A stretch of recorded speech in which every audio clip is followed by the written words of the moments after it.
కొంతకాలం క్రితం మహారాజు కోటలో రాణి అనే యువరాణి నివసించేది. ఆమె అద్దాల్లో తన అందాన్ని ప్రతిరోజు చూసేది, కాని ఆమె హృదయంలో ఏదో కోల్పోయినట్లు అనిపించేది.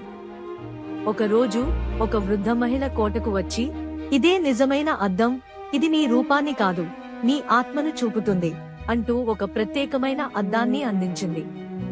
రాణి ఆశ్చర్యంతో దానిని చూసింది. అందులో ఆమె ప్రేమ, బాధ, ఒంటరితనాన్ని ప్రతిబింబింపచేసింది. ఈ నిజాన్ని అర్థం చేసుకున్న రాణి ప్రజల మధ్యకి వెళ్లి వారి బాధలను తెలుసుకుని సహాయం చేసేది. ఆమె ప్రతిసారి అద్దాన్ని చూసినప్పుడు అది మరింత ప్రకాశించేది. చివరికి ఆమె అద్దంలో నిజమైన రాణిని చూసింది. అది ఒక మంచి హృదయం ఉన్న మహారాణిని.